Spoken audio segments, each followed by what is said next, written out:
Welcome back to another story on Infidelity Tales Lab. Before we begin, tell us, where in the world are you watching from? Now, let's dive into today's story. Chapter 1. The Foundation of Deception. Dean Duran stood in the mirror of his penthouse bathroom, adjusting his tie with the precision of a man who had built his life on control. At 35, he was a name partner at Barrett & Associates, one of Chicago's most prestigious law firms. His dark hair was perfectly styled, his suit hand-tailored, and his steel-gray eyes reflected the calculating mind that had never lost a case. But tonight, those eyes held something different, a flicker of anticipation that his wife Judy would have recognized as dangerous, had she been paying attention.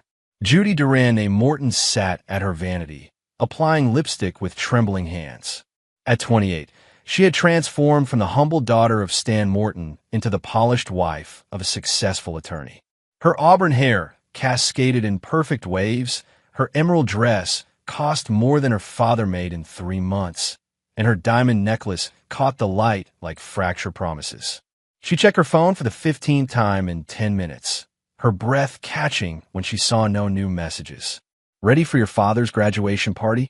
Dean's voice carried its usual warmth. But Judy caught the undertone she'd learned to fear, the same tone he used in court when he was about to destroy an opponent. "Of course," she replied, forcing a smile, "though I still think we should have hosted it ourselves. Dad would have been more comfortable." Dean's reflection smiled back at her, and for a moment, Judy saw the man she'd fallen in love with 5 years ago. The man who had swept her off her feet when she was working as a paralegal at his firm, who had promised to love her father as his own. That man had died somewhere between their second anniversary and her first affair. "Your father deserves to be celebrated properly," Dean said, his tone suggesting the conversation was over. "Besides, my parents insisted on hosting. They were so excited to finally meet the man who raised such an accomplished daughter." Judy's stomach clenched. Dean's parents, Arthur and Rita Duran, were old Chicago money, the kind of people who donated wings to hospitals and had their names engraved on library foundations. They had never approved of their son's marriage to that Morton girl, though they'd been polite enough to her face. The thought of her father, Stan, in his best thrift store suit, trying to make conversation with people who saw him as beneath their notice, made her sick. Stan Morton had raised Judy alone after her mother died when she was 7. He'd worked 3 jobs, cleaning offices at night, washing dishes at a diner during the day, and doing maintenance at a local church on weekends, to put her through college. His hands were permanently stained from industrial cleaners, his back curved from years of bending over toilets and sinks, but his pride in his daughter burned brighter than the North Star. As their car pulled up to the Duran estate in Lincoln Park, Judy's phone buzzed. Her heart hammered as she saw the name on the screen, Gabriel Barrett. "Missing you tonight. Wish I could be there to support you." She deleted the message quickly, but not before Dean's eyes flicked to her phone. His expression didn't change, but his fingers tightened almost imperceptibly on the steering wheel. Gabriel Barrett was Dean's law partner, 15 years his senior and twice as ruthless. Where Dean was precision and control, Gabriel was charm and manipulation. He had silver hair, a warm smile, and the ability to make anyone feel like the most important person in the room. He'd been making Judy feel that way for the past 8 months, ever since Dean had started working 18-hour days on the Hartwell merger. The affair had started innocently enough. Late nights at the office, Gabriel offering comfort when Dean was too busy to notice Judy's loneliness. Gabriel listened when Dean didn't, held her when Dean was too tired, and made her feel desired when her husband treated her like an accessory to his success. What Judy didn't know was that Gabriel Barrett was a man who collected trophies, and stealing his partner's wife was just another conquest to him. What she also didn't know was that Dean had known about the affair for 3 months, having installed monitoring software on her phone after noticing her changed behavior. Every text, every call, every secret meeting had been documented with the thoroughness of a man who built court cases for a living. The Duran estate sprawled across 2 acres, its Tudor revival architecture a testament to 4 generations of accumulated wealth. Inside, the party was already in full swing.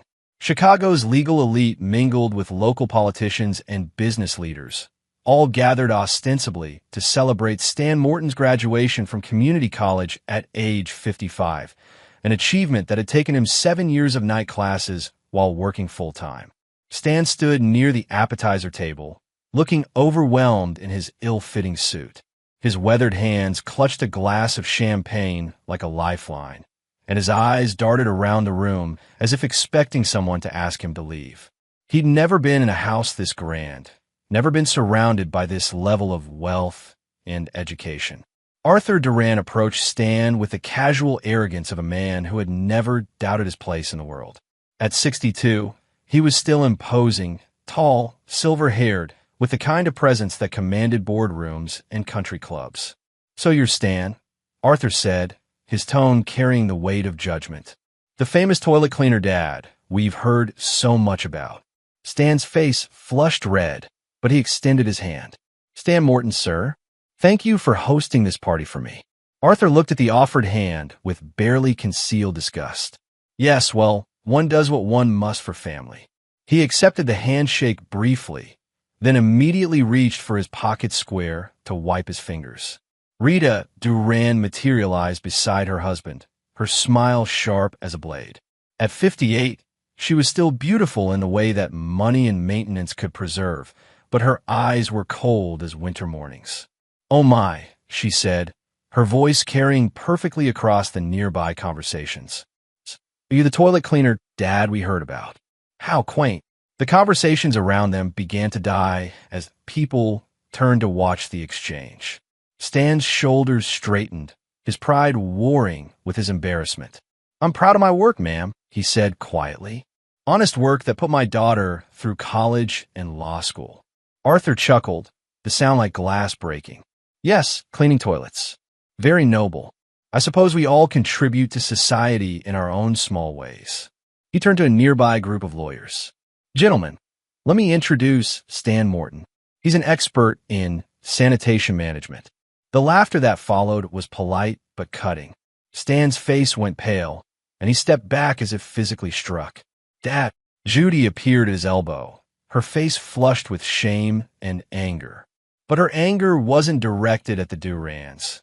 It was directed at her father for being exactly what he was, for not being something more presentable. "Maybe you should go home," she whispered, her voice barely audible but carrying the weight of a lifetime of embarrassment. "You look tired." Stan stared at his daughter, the little girl he'd raised, the woman he'd sacrificed everything for, and saw the truth in her eyes. She was ashamed of him. In this moment, surrounded by her new life and new family, he was nothing but an embarrassment. "Of course," he said, his voice steady despite the devastation in his eyes. "I should go." Dean watched this exchange from across the room, his expression unreadable. But inside, something cold and furious was building. Not because he cared particularly about Stan Morton, though he respected the man's sacrifices, but because his wife had just revealed the depth of her character. The woman he'd married, the woman he'd built a life with, was capable of betraying the person who loved her most. As Stan left the party, walking alone to his 15-year-old Honda Civic while the elite of Chicago continued their celebration, Dean made a decision. If Judy could betray her own father, the man who had given her everything, then her betrayal of their marriage was just another data point in a pattern. And patterns, Dean knew, could be predicted, manipulated, and ultimately destroyed. Judy returned to his side, her face composed but her hands shaking slightly. "He understood," she said, as if trying to convince herself. "He knows this isn't his world." Dean smiled and pulled her close, pressing a kiss to her temple. "You did the right thing," he murmured, the lies sliding off his tongue as smoothly as honey. "Sometimes we have to make difficult choices to protect the people we love." But as he held his wife, Dean was already planning. Arthur and Rita Duran had shown their true colors tonight, revealing the cruelty that lay beneath their polished exterior. Judy had chosen shame over loyalty. And somewhere across town, Gabriel Barrett was probably waiting for a text from Judy, ready to offer comfort that Dean would never give again. They had all made their choices. Now Dean would make his. Chapter 2. The architecture of revenge. Dean's law office occupied the corner of the 40th floor, its floor-to-ceiling windows offering a commanding view of Lake Michigan. The morning after the graduation party, he sat behind his mahogany desk, fingers steepled, studying the surveillance photos spread before him like evidence in a murder trial. Gabriel Barrett entering the Fairmont Hotel. Judy's car in the parking garage. Timestamps that coincided perfectly with her claimed girls' nights and shopping trips. Dean had enough evidence to destroy both their reputations and careers, but simple exposure wasn't enough. Not after what he'd witnessed at the party. A knock interrupted his planning. "Come in." Kelvin Riley entered, carrying a thick folder. At 42, Kelvin was Dean's private investigator, a former Chicago PD detective who'd found more lucrative work in the private sector. His weathered face and graying temples spoke to years of seeing the worst in people, but his loyalty to Dean was absolute. "Everything you requested," Kelvin said, placing the folder on the desk. Stan Morton's background, financial records, employment history. The man's clean as a whistle. No criminal record, no debts beyond normal living expenses, tax returns filed every year since he was 18. Dean opened the folder, scanning the meticulously detailed life of Stan Morton. Born into poverty, mother died when he was 12, father abandoned the family. Dropped out of high school to work, later got his GED. Married Sarah Nichols at 22, had Judy 2 years later. Wife died of cancer when Judy was 7. Medical bills that would have crushed most families, but Stan paid every penny. "Look at this," Kelvin continued, pointing to a bank statement. "Every month for the past 7 years, he's been putting money aside for Judy's graduation party. $15 here, $20 there. He saved $3,000 to celebrate her achievement." Dean's jaw tightened. Stan Morton had scraped together money. He couldn't afford to celebrate a daughter who was ashamed of him.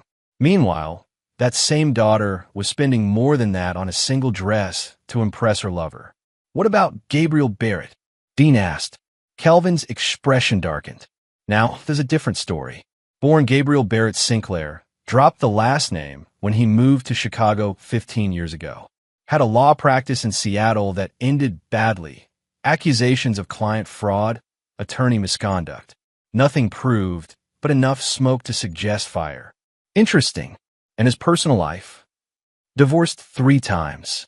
2 ended with restraining orders. Current girlfriend is Celeste Poole, a paralegal at Morrison & Associates. She doesn't know about your wife."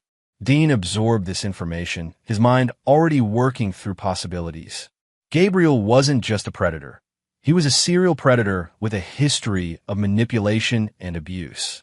Judy was just his latest victim, but she was also complicit in her own betrayal.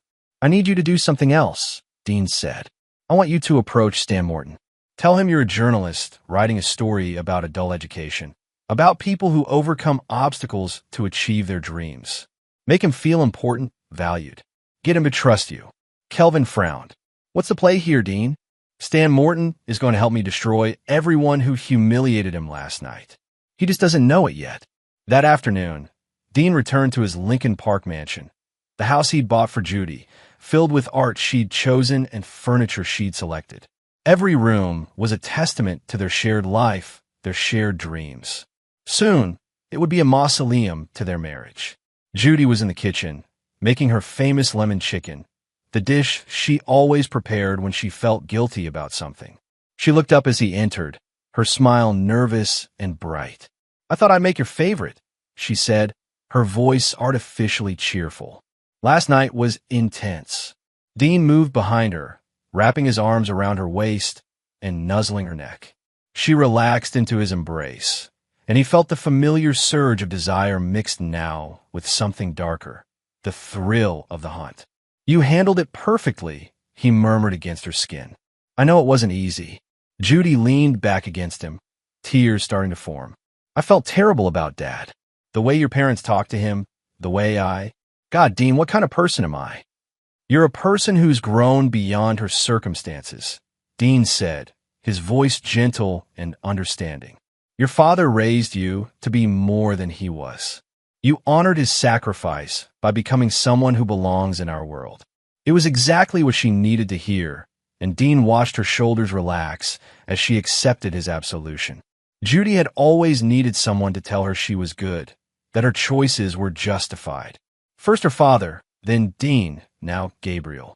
She collected validations like others collected coins. "I love you," she whispered, turning in his arms. "I love you too," he replied, and the lie felt like acid on his tongue. That evening, while Judy attended what she claimed was a book club meeting, Dean sat in his study, planning. The revenge he envisioned wouldn't be quick or simple. It would be elaborate, methodical, and absolutely devastating. Gabriel Barrett would lose everything he'd built, his reputation destroyed so thoroughly that no firm would ever hire him again. Arthur and Rita Duran would discover that their social standing meant nothing when faced with public humiliation and financial ruin. But Judy's punishment would be the most exquisite of all, because Dean understood that what Judy feared most wasn't losing her marriage. It was losing her status, her security, her place in the world she'd clawed her way into. He would strip all of that away, piece by piece, until she was left with nothing but the truth of what she really was. His phone buzzed with a text from Kelvin. "Met with Stan Morton. He's devastated but hopeful. Believes the journalist's story completely. He's ready to talk about his daughter's success and how proud he is of her achievements." Perfect. Stan Morton's love for his daughter would be the weapon Dean used to destroy her. The next morning, Dean arrived at the office early, as was his custom.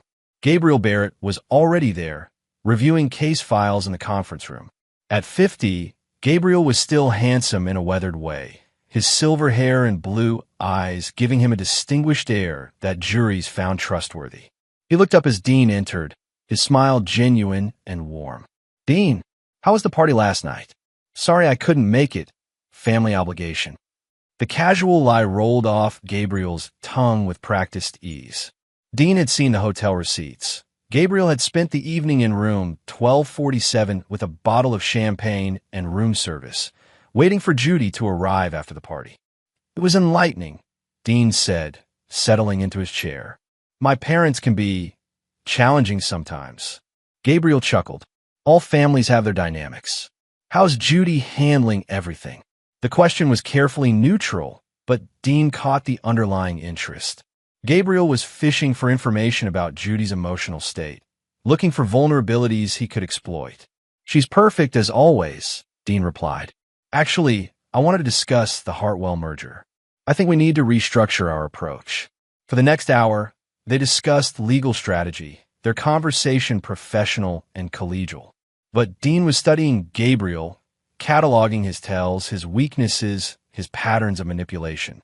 By the time the meeting ended, Dean had identified exactly how he would destroy his partner. That afternoon, Dean called a meeting with his father. Arthur Duran's office occupied an entire floor of the Duran building, a monument to 4 generations of wealth and influence. The older man looked up from his desk as Dean entered, his expression cautiously pleased. "This is unexpected," Arthur said. "To what do I owe the pleasure?" Dean settled into the chair across from his father's desk, his posture relaxed but his eyes sharp. "I wanted to thank you for hosting the party last night. It was illuminating." Arthur leaned back, a satisfied smile playing at his lips. "I hope we made the right impression on your in-laws. That Stan Morton seems like a simple man." "Very simple," Dean agreed.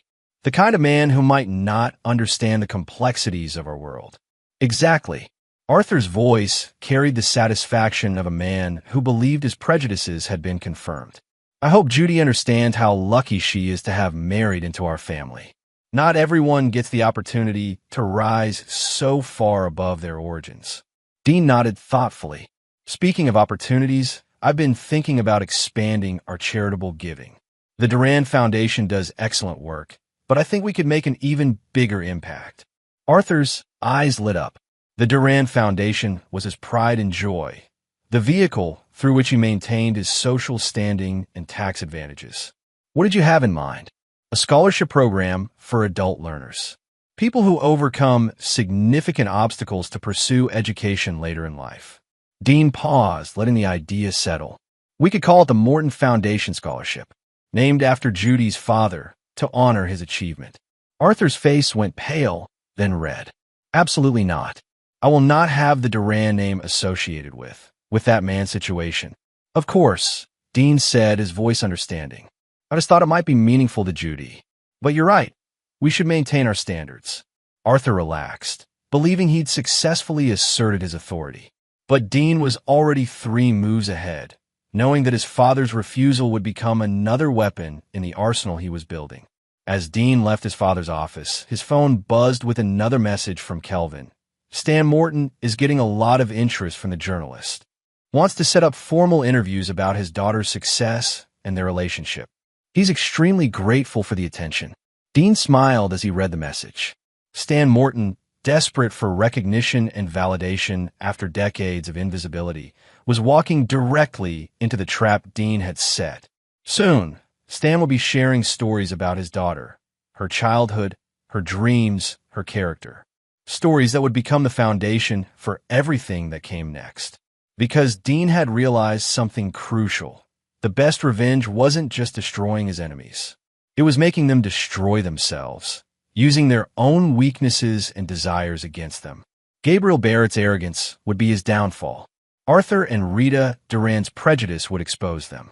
And Judy's shame about her origins would become the very thing that stripped away everything she'd gained. The trap was set. Now Dean just had to wait for his prey to walk into it. Chapter 3. The Gathering Storm. 3 weeks after the graduation party, Dean's plan began to unfold with the precision of a Swiss watch. He sat in his office, reviewing the morning's developments with the satisfaction of a chess master who could see 20 moves ahead. Kelvin Riley's journalism project had yielded a treasure trove of information. Stan Morton, starved for recognition and dignity after a lifetime of invisibility, had opened up completely to the supposed journalist. Hours of recorded interviews detailed not just Stan's struggles and sacrifices, but his deep insights into Judy's character. Insights that painted a picture very different from the polished professional she presented to the world. She was always ashamed, Stan had admitted during one session, his voice heavy with pain. Even as a little girl, she'd tell her teachers I worked maintenance instead of saying I cleaned toilets. I thought she'd grown out of it, but at that party, the way she looked at me. The recordings revealed a father's heartbreak and a daughter's lifelong pattern of deception and selfishness. Judy had been borrowing money from her father for years, small amounts he couldn't afford, always promising to pay him back, but never following through. She'd missed his birthday 4 years running, claiming work obligations while posting photos from expensive restaurants on social media. But the most damaging revelation came when Stan admitted that Judy had asked him not to attend her law school graduation. She said the ceremony would be too long, that I'd be uncomfortable in the crowds, Stan had said, his voice breaking. But I saw the photos online. Her husband's parents were there. His whole family was there. Just not me. Dean closed the file and leaned back in his chair. Judy's betrayal of her father ran deeper than even he had imagined. It wasn't just shame. It was calculated erasure of the man who had given her everything. His phone rang, interrupting his thoughts. Dean Duran. Mr. Duran? This is Verna Hopper from the Chicago Tribune. I'm working on a feature story about inspiring individuals in our community, and I'd like to discuss your father-in-law, Stan Morton. Dean's pulse quickened. This was earlier than expected, but it was exactly what he'd been working toward. Kelvin had done his job perfectly, establishing the fictional journalist persona and then transitioning Stan to a real reporter who believed she was following up on a legitimate human interest story. I'm not sure what you mean, Dean said carefully. Oh, I think there's been some miscommunication. I was told by my colleague that Mr. Morton's story, a single father working multiple jobs to put his daughter through law school, then pursuing his own education at 55, would make an inspiring piece. Apparently his daughter is married to a prominent attorney. Stan Morton is indeed my father-in-law, Dean confirmed.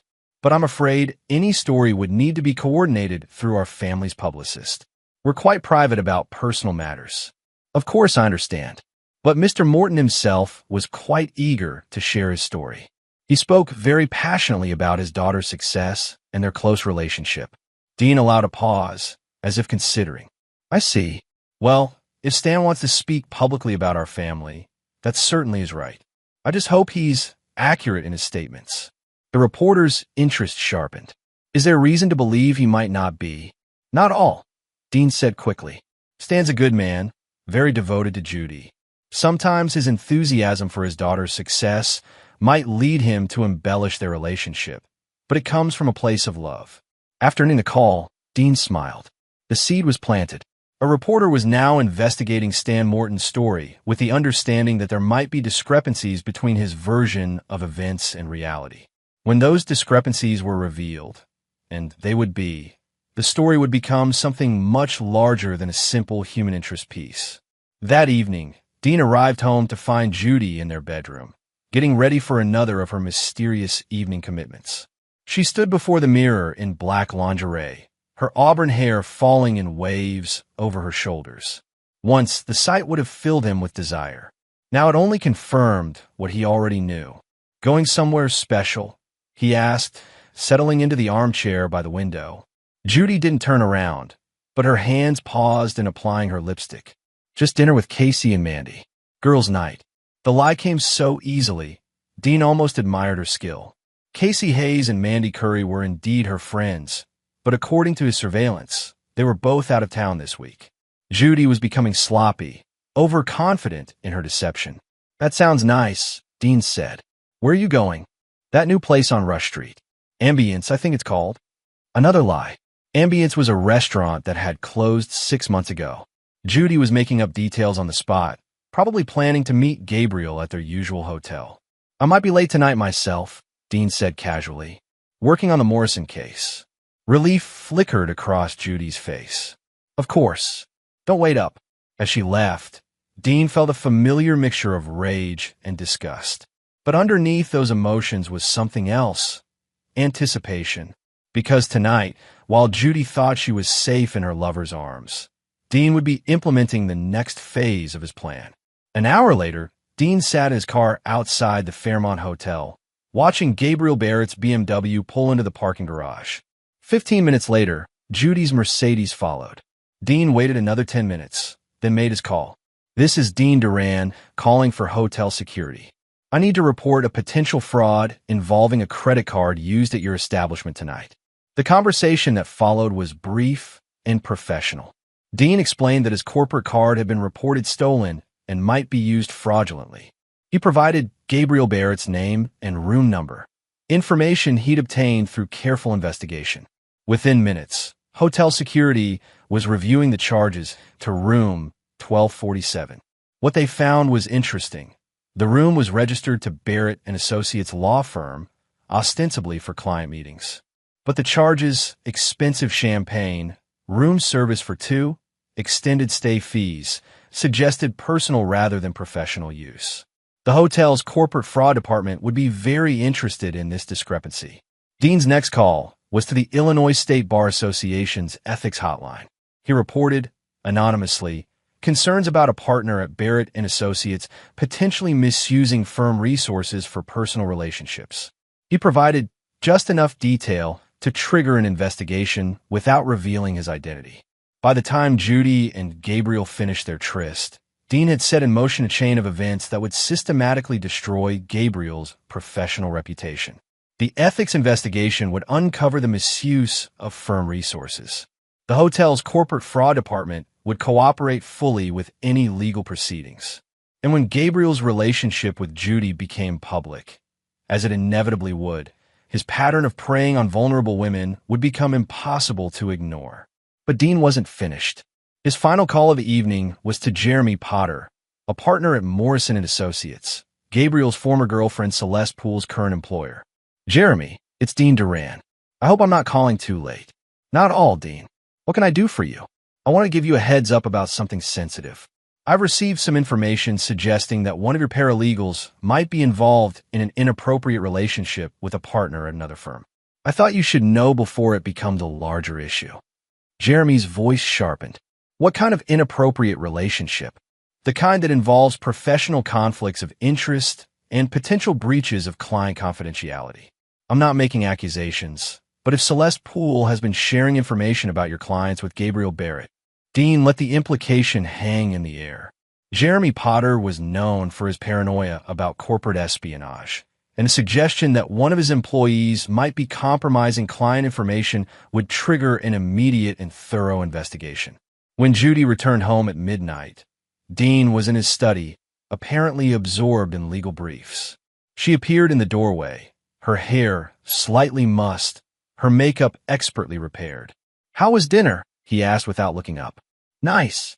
We ended up at that little Italian place instead. Ambience was too crowded." Another lie, smoothly delivered. Dean made a note in the margin of his brief, as if her answer was completely uninteresting. "I'm glad you had fun. I'll be up in a few minutes." Judy disappeared upstairs, and Dean returned to his real work, finalizing the plans that would destroy everyone who had betrayed him. The ethics investigation would take several weeks to unfold. The hotel fraud case would build slowly. The investigation at Morrison & Associates would reveal Gabriel's manipulative pattern with multiple women.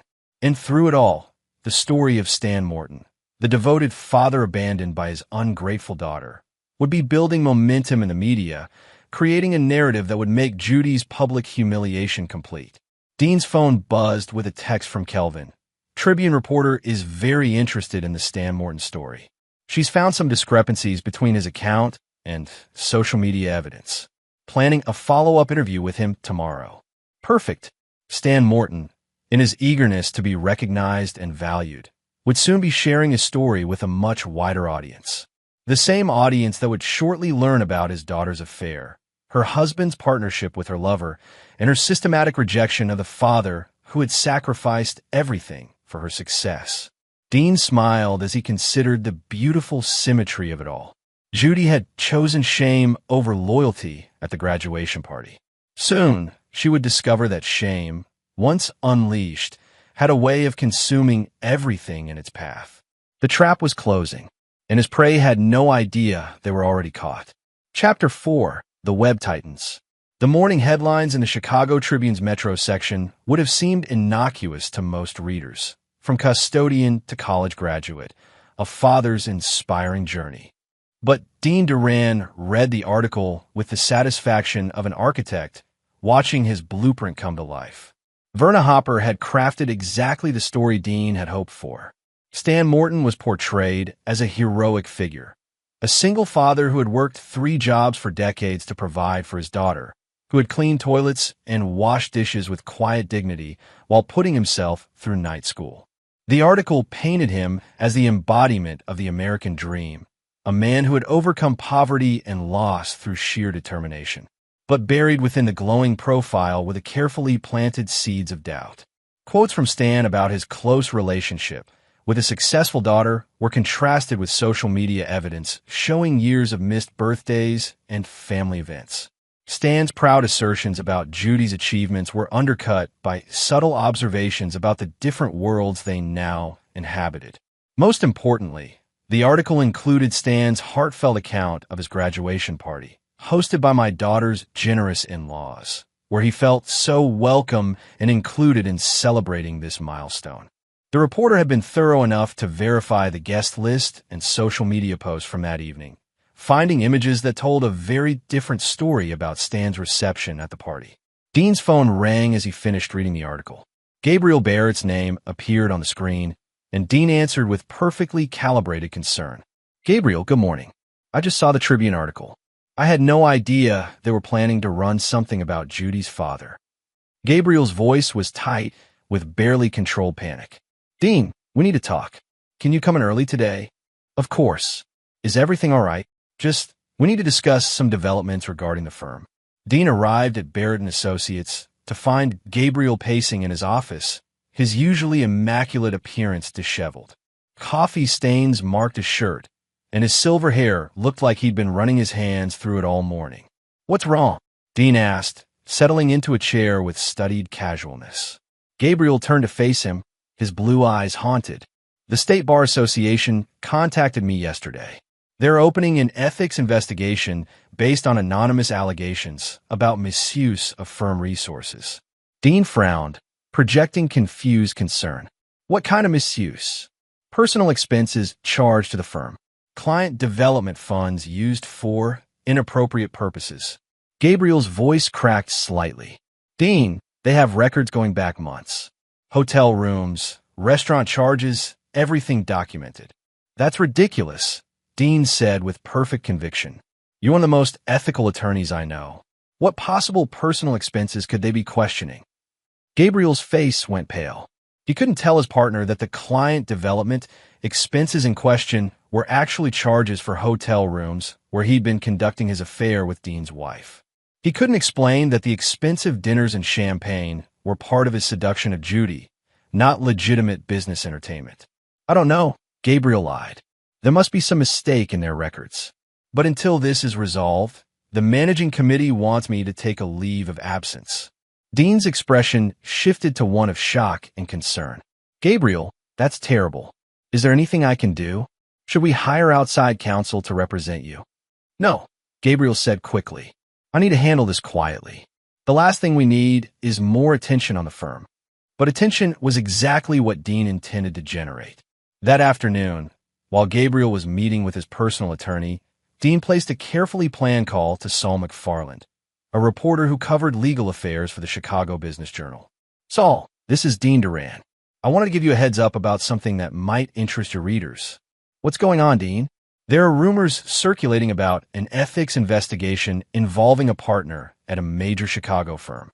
Nothing confirmed, but given the climate around attorney conduct these days, I thought it might be worth your attention. Saul's interest was immediate. The legal community was still reeling from several high-profile ethics scandals, and any new investigation would be significant news. Can you give me any specifics? I really can't, given the confidential nature of these proceedings. But I will say that it involves allegations of misuse of client funds and potentially inappropriate relationships. The firm in question has a very high profile in the Chicago legal market. Dean provided just enough information to point Saul toward Barrett and Associates without explicitly naming the firm. By the end of the week, Saul would have uncovered the ethics investigation through his own sources, making the story legitimate and newsworthy. That evening, Dean returned home to find Judy in an unusual state of agitation. She was sitting at the kitchen island, her laptop open, scrolling frantically through social media. "Have you seen this?" she asked without preamble, turning the screen toward him. The Tribune article about Stan Morton was displayed, along with dozens of comments from readers. Most were positive, praising Stan's determination and work ethic. But several comments had noticed the discrepancies between Stan's claims about his relationship with his daughter and the evidence visible in social media posts. "Your father seems like a remarkable man," Dean said carefully. "Though I notice some people are questioning whether his account of your relationship is entirely accurate." Judy's face flushed red. "These people don't know anything about our relationship. They're just looking for drama." "Of course," Dean agreed. "But you have to admit, some of the evidence they're pointing to is concerning. Like that post from your law school graduation where your parents are tagged, but your father isn't in any of the photos." Judy slammed the laptop shut. "I told him his ceremony would be too long, that he'd be uncomfortable. I was protecting him." "I understand," Dean said, moving behind her chair and placing his hands on her shoulders. "But maybe this is an opportunity to address some of these misunderstandings. You could reach out to your father, maybe plan some visible gestures of support." The suggestion was perfectly reasonable, but Dean knew Judy well enough to predict a response. She was trapped between her shame about her father and her need to protect her public image. Any attempt to suddenly embrace Stan publicly would look calculated and false, while continuing to ignore him would only validate the growing narrative about her character. "I don't need to prove anything to strangers on the internet," Judy said, but her voice lacked conviction.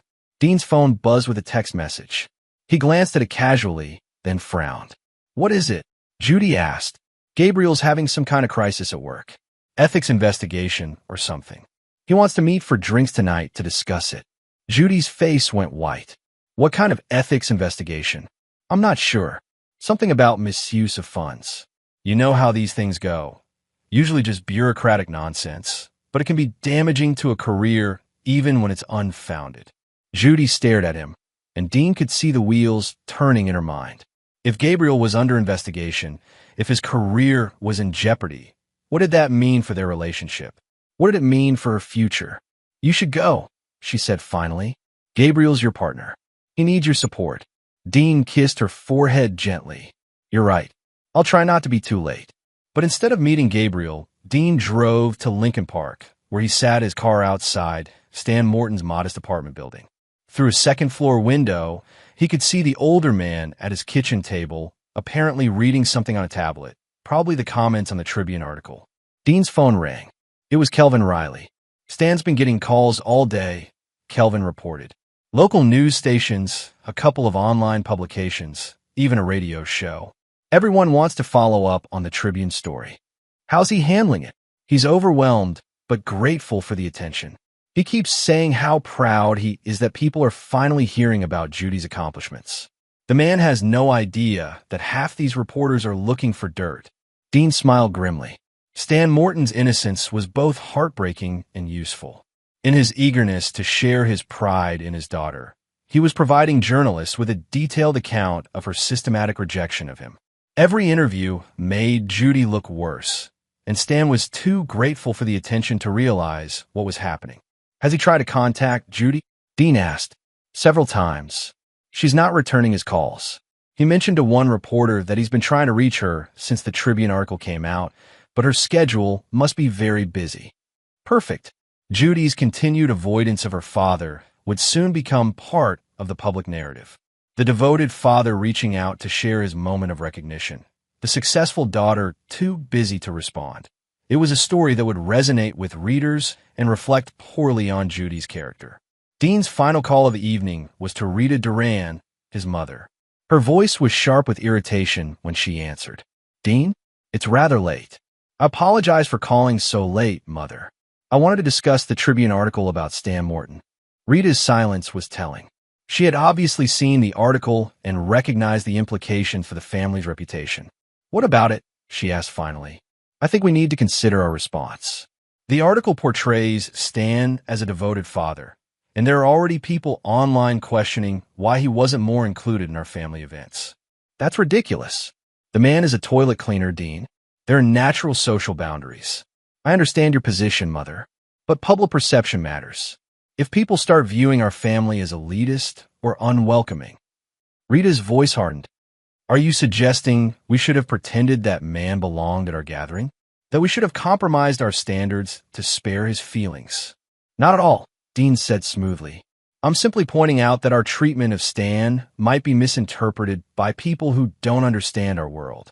Then perhaps those people need to learn about appropriate social distinctions, Rita replied coldly. I will not apologize for maintaining standards. Dean smiled as he ended the call. His mother's arrogance and prejudice would serve his purposes perfectly.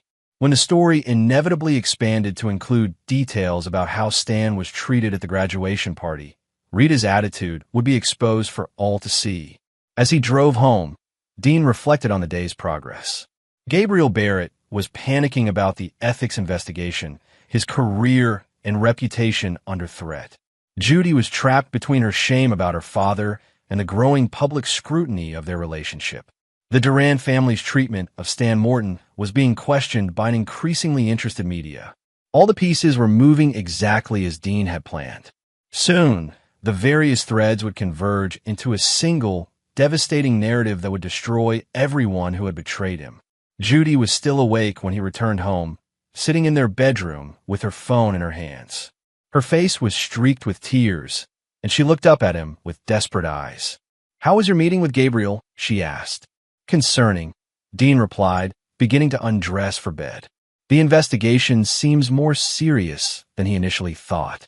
His attorney thinks he might face suspension, possibly even disbarment. Judy's sob was audible. That's terrible. Gabriel's such a good man. He doesn't deserve this. Dean paused in removing his tie, studying his wife's face. Her tears weren't for Gabriel's professional troubles. They were for the implications of his downfall. If Gabriel lost his career, he would no longer be the powerful, successful man she'd fallen in love with.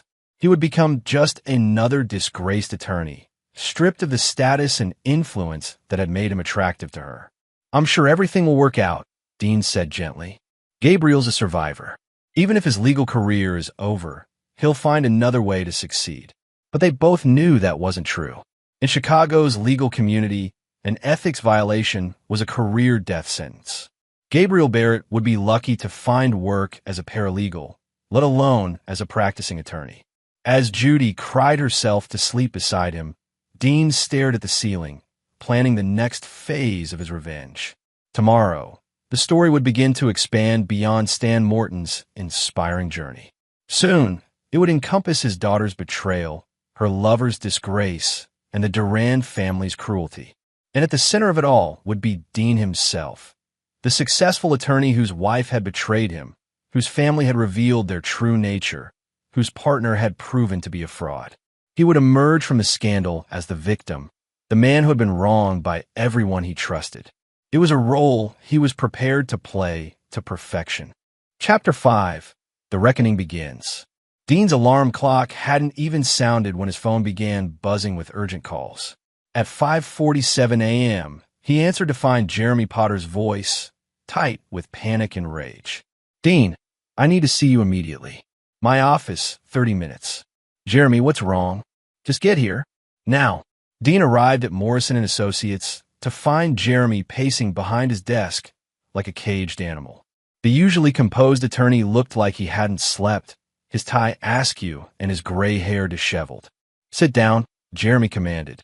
"I need to know exactly what you told me about Celeste Poole and Gabriel Barrett." Dean settled into the chair across from Jeremy's desk, his expression carefully neutral.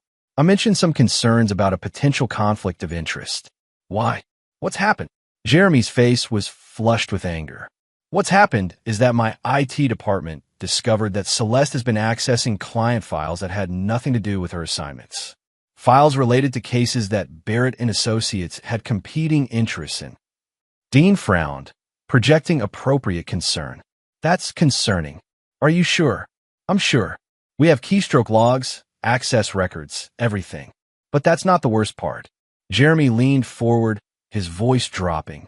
"The worst part is that we also discovered she's been photographing documents with her personal phone. And guess who she's been texting those photos to?" Dean's expression shifted to one of shock and dismay. "Gabriel Barrett." "Gabriel Barrett," Jeremy confirmed. "For the past 6 months, Celeste Poole has been systematically stealing confidential client information and sharing it with your law partner. Do you have any idea what this means for both our firms?" Dean didn't know exactly what it meant, because he had orchestrated every bit of it. Celeste Poole's relationship with Gabriel Barrett had been real, but her access to sensitive files had been purely coincidental, until Dean arranged for Gabriel to start asking her seemingly innocent questions about her work. Gabriel, thinking he was simply showing interest in his girlfriend's career, had encouraged her to share details about her cases.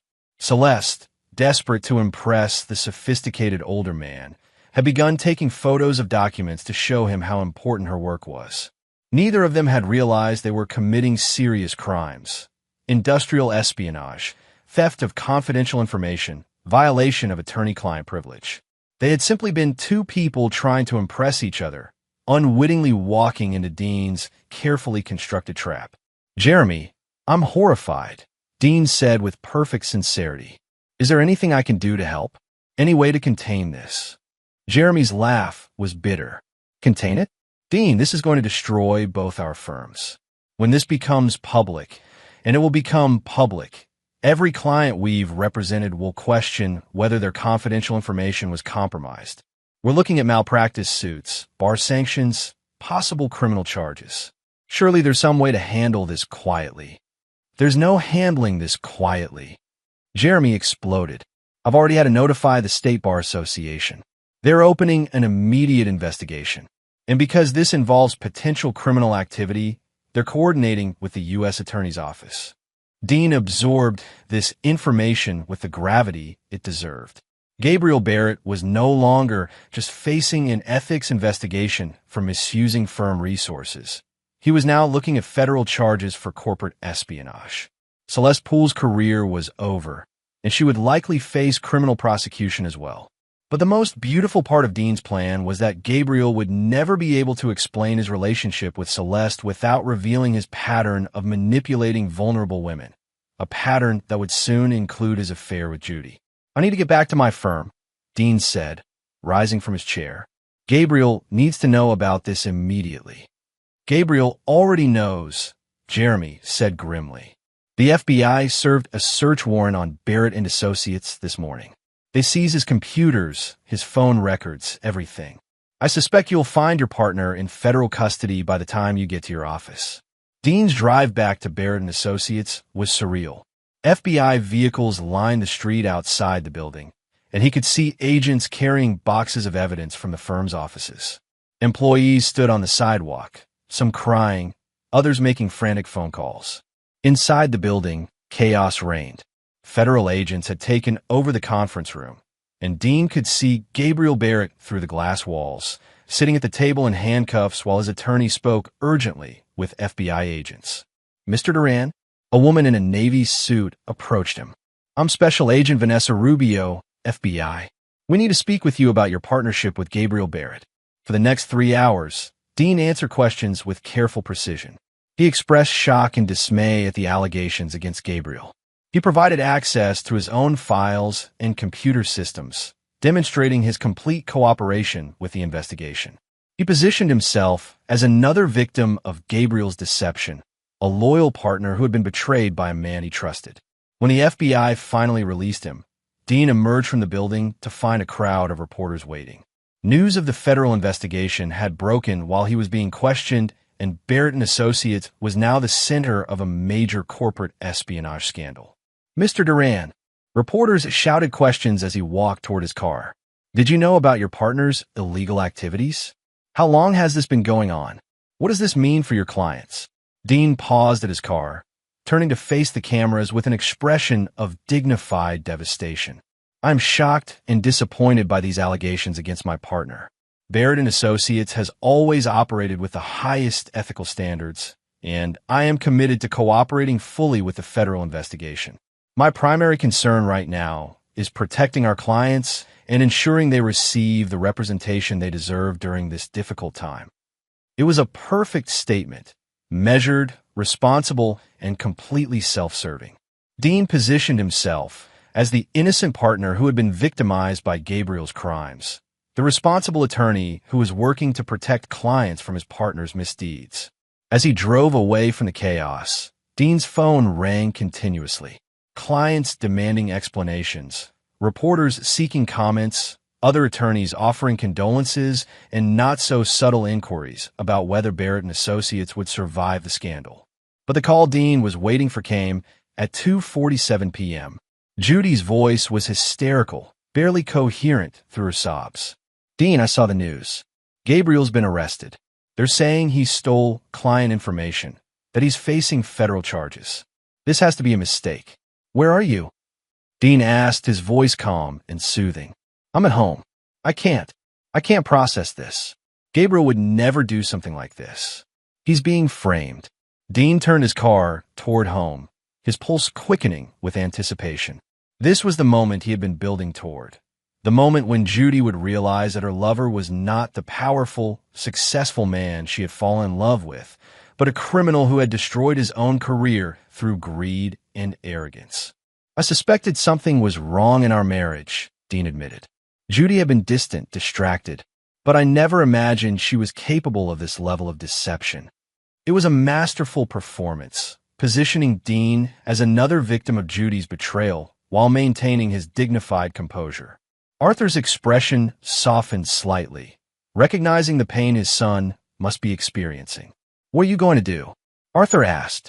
"I'm going to protect our family's reputation and our business interests," Dean replied, "which means distancing ourselves from Judy until the federal investigation is complete."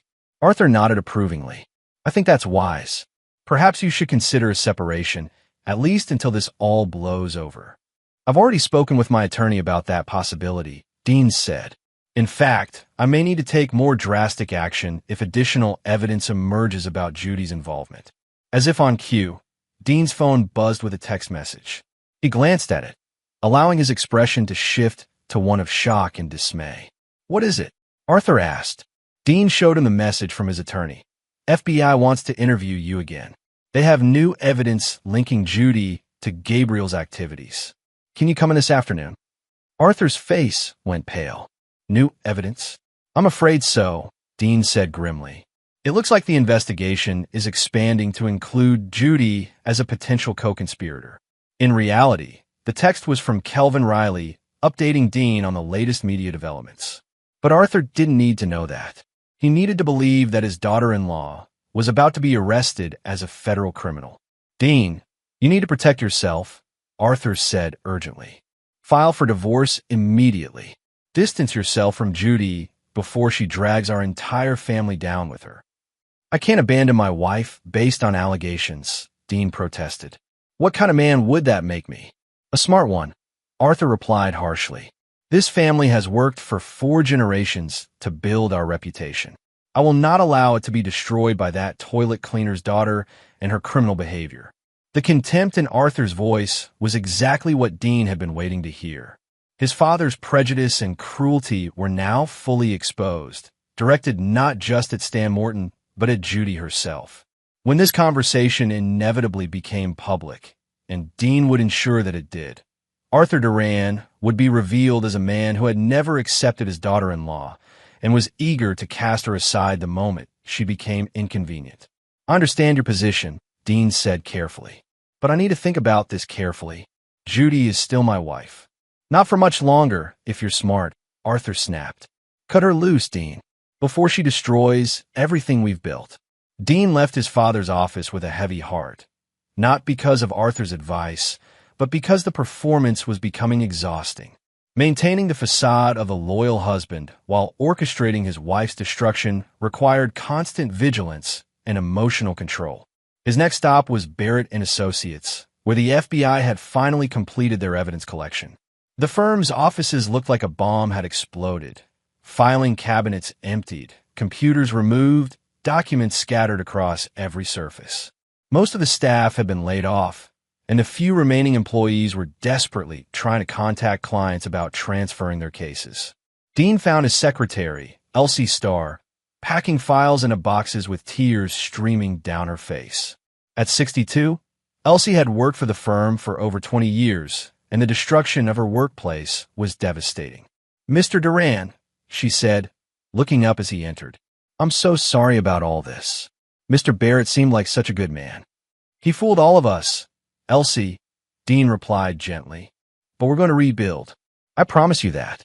"What about Mrs. Duran?" Elsie asked hesitantly. "The things they're saying in the news, surely they can't be true?" Dean's expression grew pained. "I honestly don't know anymore, Elsie. I thought I knew my wife, but apparently I was wrong about a lot of things." Elsie nodded sympathetically, and Dean knew that her interpretation of his words would spread throughout Chicago's legal community within hours. The loyal secretary would share his heartbreak with other legal assistants, who would tell their attorneys, who would discuss it at bar association meetings and charity events. By evening, the story would be that Dean Duran was a devastated husband who had been blindsided by his wife's betrayal. The narrative would paint him as a victim rather than a perpetrator, a good man destroyed by the woman he had trusted most. Dean's phone rang as he was reviewing client files. The caller ID showed his home number, and Judy's voice was barely above a whisper. "Dean, I need you to come home. Please." "What's wrong?" "The FBI is here. They want to search the house. They have a warrant." Dean's pulse quickened, but his voice remained calm. "I'll be right there. Don't say anything to them until I arrive."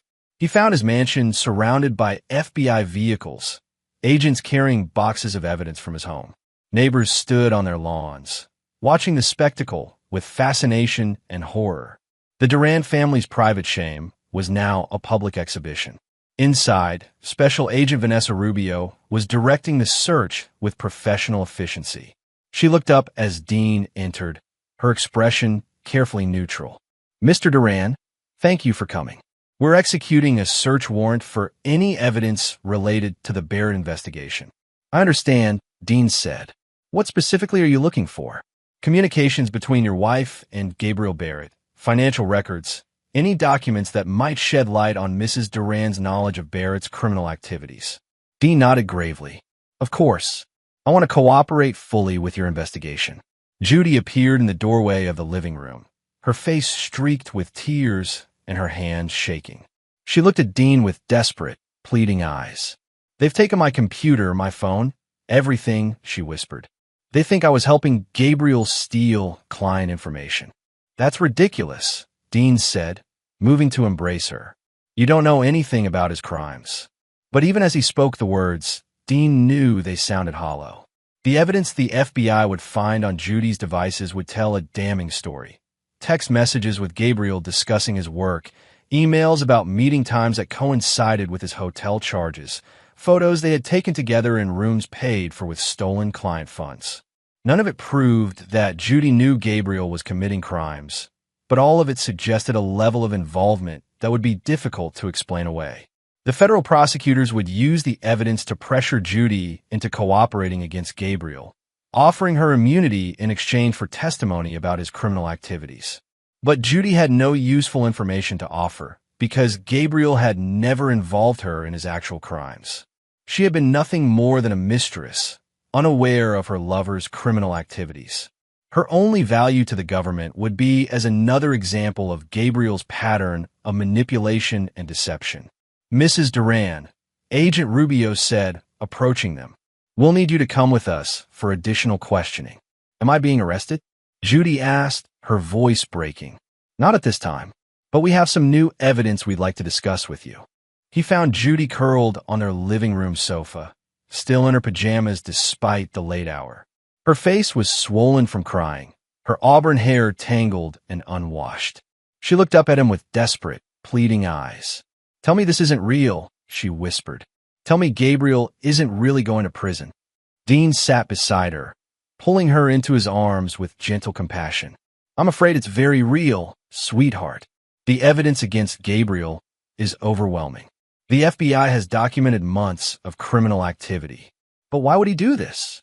He's already successful, already wealthy. Why would he risk everything for industrial espionage?" Dean stroked her hair, his voice tender with understanding. "I think Gabriel has been living beyond his means for a long time.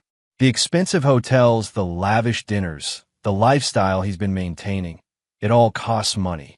Maybe he thought he could make some quick profits by selling confidential information." It was a plausible explanation, one that painted Gabriel as a man whose greed had overcome his judgment. But Dean knew the real reason Gabriel had encouraged Celeste to share confidential information. It had been a way to demonstrate his interest in her work, to make her feel valued and important. Gabriel's downfall hadn't been greed. It had been his compulsive need to manipulate and seduce vulnerable women. "What happens now?" Judy asked, her voice small and broken. "Gabriel will probably be convicted and sentenced to federal prison. His law license will be revoked. He'll lose everything: his career, his reputation, his freedom." Judy began crying again, and Dean held her closer, making soothing sounds while internally savoring her devastation. Gabriel Barrett's arrest was only the beginning. Soon, the investigation would uncover his relationship with Judy, and her affair would become public knowledge. The narrative would write itself. The successful attorney's wife, seduced by her husband's criminal partner, complicit in the betrayal of everything her husband had worked to build. "I need to call him," Judy said suddenly, pulling away from Dean's embrace. "I need to let him know that someone believes in him." Dean's hand closed gently around her wrist.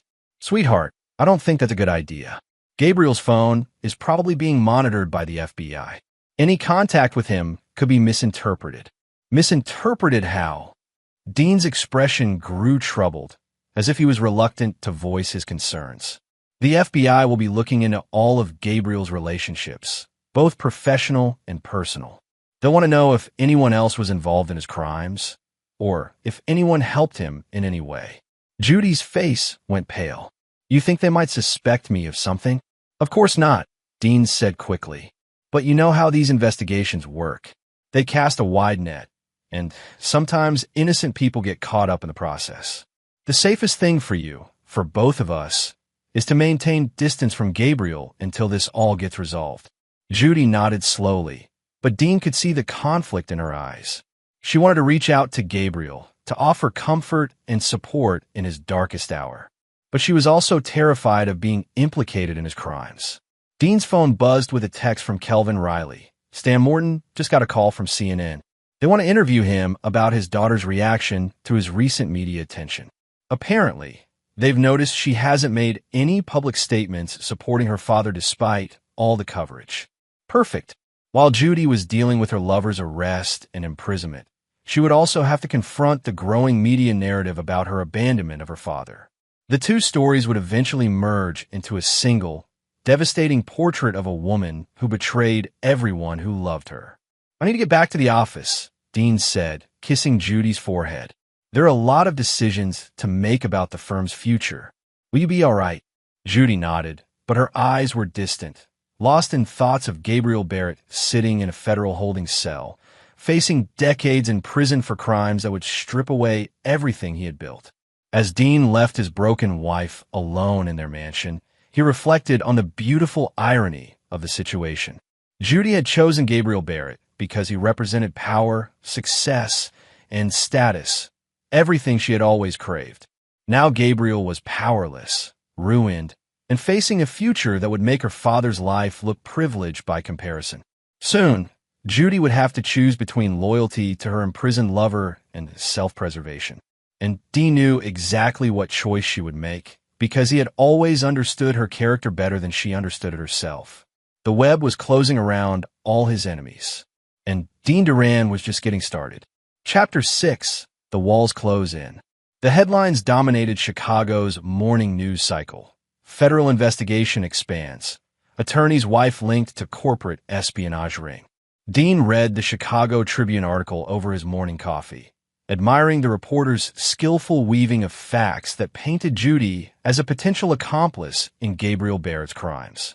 The story revealed that Judy Duran had been observed entering the Fairmont Hotel on multiple occasions over the past 8 months. The same hotel where Gabriel Barrett had charged client entertainment expenses that were now part of the federal investigation. The article carefully avoided direct accusations, but the implications were clear. Judy might have been more than just an innocent bystander in her husband's partner's criminal activities.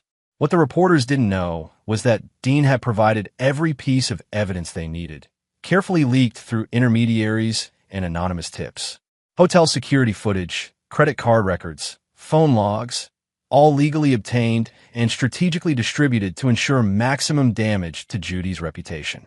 Dean's phone rang as he finished reading. The caller ID showed Arthur Duran, and Dean could hear the panic in his father's voice even before he spoke. "Dean, we need to talk immediately. This situation with your wife has gotten completely out of hand." "I'll be right there, Father." Arthur Duran's office felt like a fortress under siege. The older man paced behind his desk, his usual composure shattered by the media attention that was now threatening the family's carefully maintained reputation. "Do you have any idea what this is doing to our name?" Arthur demanded. The Tribune, the Sun-Times, even the Wall Street Journal are running stories about the Duran family. Our clients are asking questions. Board members are expressing concerns. Dean settled into his chair with studied calm. "I understand your frustration, Father. But Judy is innocent of any wrongdoing. The media is simply connecting dots that don't actually form a picture." "Innocent." Arthur's voice rose to a near shout. "Your wife was having an affair with a federal criminal. She was meeting him in hotel rooms while he was stealing client information. How is that innocent?" "The affair is news to me," Dean lied smoothly. "If it's true, then I'm obviously devastated by Judy's betrayal. But having an affair isn't a federal crime." Arthur studied his son's face, searching for cracks in his composed exterior. "You really didn't know?" Dean watched his wife being led away by federal agents, knowing that this might be the last time he saw her as a free woman. The evidence against Gabriel Barrett was overwhelming, and the prosecutors would want someone else to blame for the scope of the criminal conspiracy.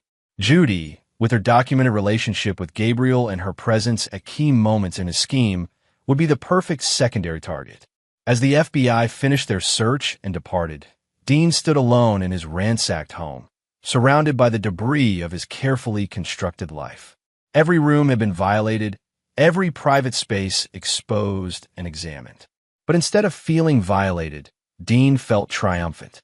The search warrant was the final piece of evidence he needed to complete his revenge.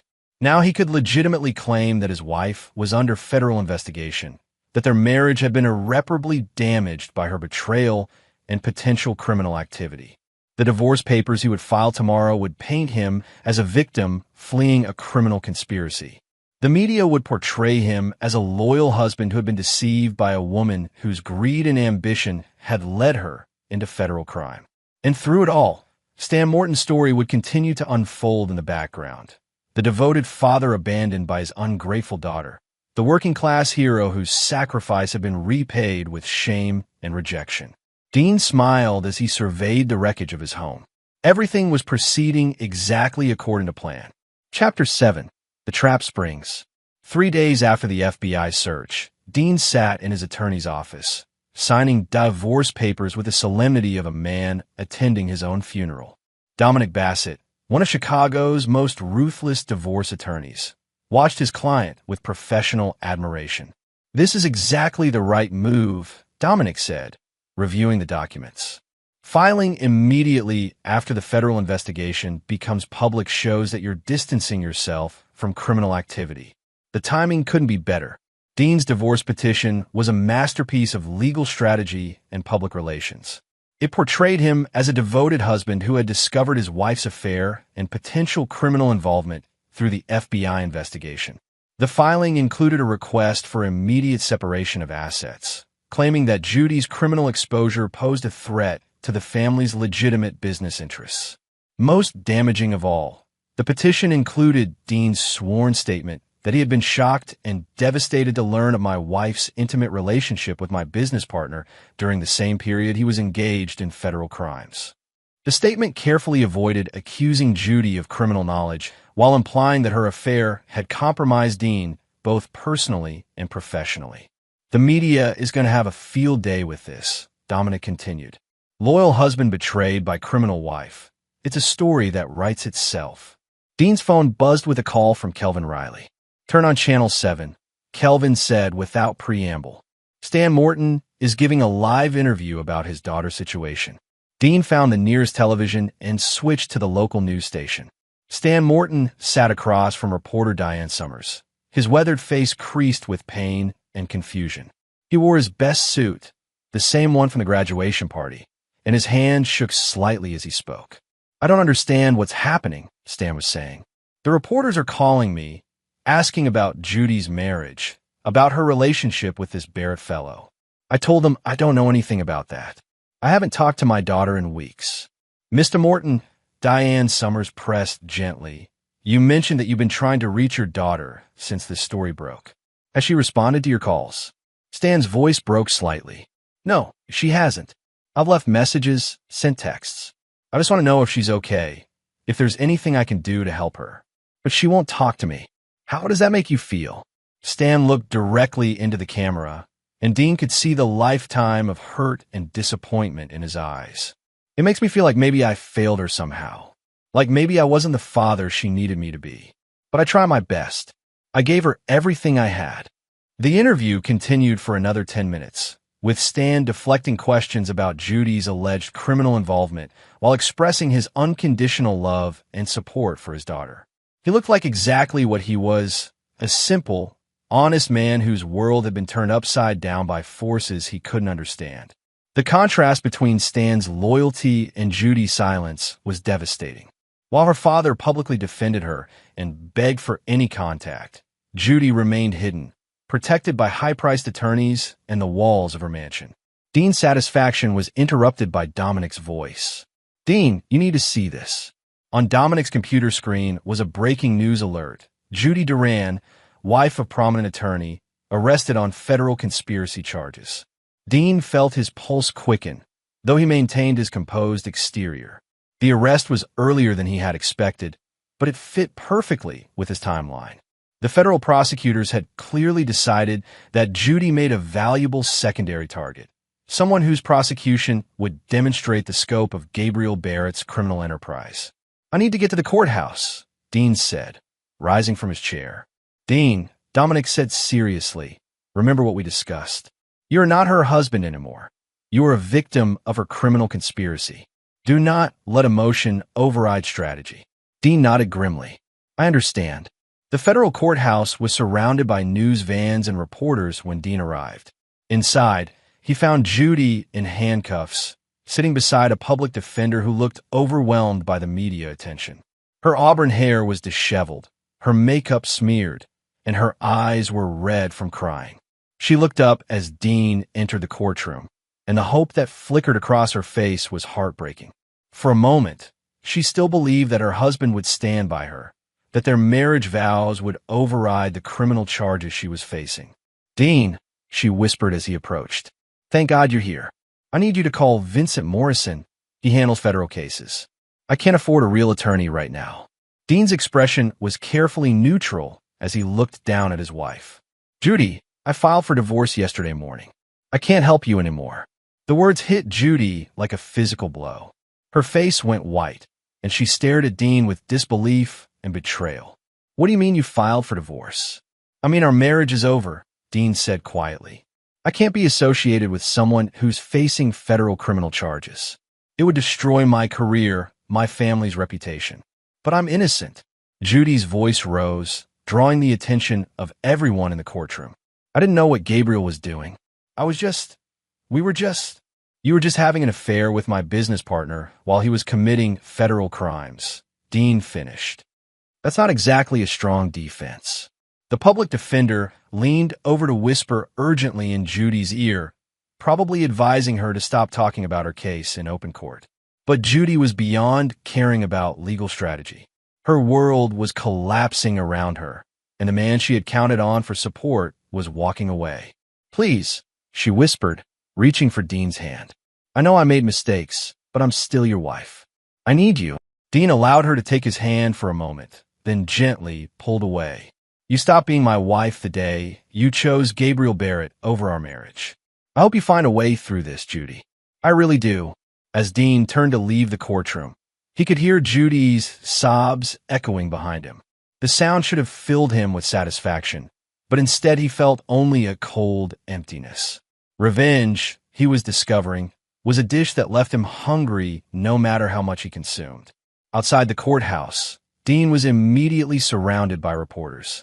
Camera lights blazed as journalists shouted questions about his divorce filing and his wife's arrest. "Mr. Duran, how long have you known about your wife's affair? Did you suspect she was involved in criminal activity?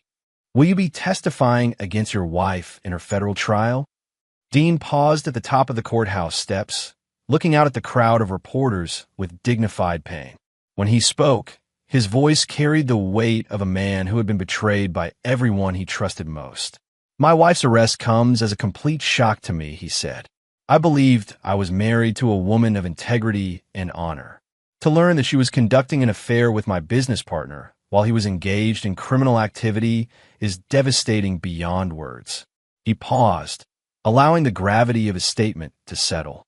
"I have cooperated fully with the federal investigation, and I will continue to cooperate in any way that helps bring justice for the clients who are harmed by these crimes. But I cannot and will not allow my wife's alleged criminal activities to destroy my family's reputation or my ability to serve my remaining clients." It was a perfect statement, measured, responsible, and completely self-serving. Dean positioned himself as another victim of the criminal conspiracy, a loyal husband who had been deceived and betrayed by his wife's greed and infidelity. As he walked away from the courthouse, Dean's phone rang with a call from Stan Morton. The older man's voice was shaky with emotion. "Mr. Duran, this is Stan Morton, Judy's father. I just saw the news about her arrest and about your divorce filing. I was hoping we could talk." "Of course, Mr. Morton. I'm very sorry about everything that's happening. Could we meet somewhere? I know you're probably angry at Judy, and you have every right to be. But she's still my daughter, and I'm trying to understand what went wrong." Dean agreed to meet Stan at a coffee shop near the courthouse. The conversation that followed would be the final piece of his revenge, a meeting between the devoted father and the betrayed husband, both victims of Judy's selfishness and greed. When Stan Morton arrived at the coffee shop, he looked like he had aged 10 years in the past month. His face was gaunt, his eyes hollow with worry and confusion. He sat across from Dean with the careful posture of a man who knew he was out of his depth. "Thank you for seeing me," Stan said. "I know this must be difficult for you." "I'm grateful for the opportunity to talk," Dean replied. "Judy is lucky to have a father who loves her so unconditionally." Stan's eyes filled with tears. "I keep thinking I must have done something wrong, raised her wrong somehow." The woman they're describing in the news, having an affair, involved with criminals, that's not the daughter I raised. Dean studied Stan's face, seeing the genuine anguish of a father trying to reconcile his love for his child with the reality of her actions. This was the man Judy had abandoned, the father she had been ashamed of, sitting across from the husband she had betrayed. "You did nothing wrong, Mr. Morton," Dean said gently. "You raised Judy to be ambitious, to want more than what she grew up with. Unfortunately, her ambition led her to make some very poor choices. Do you think she really knew what this Barrett fellow was doing?" Dean considered the question carefully.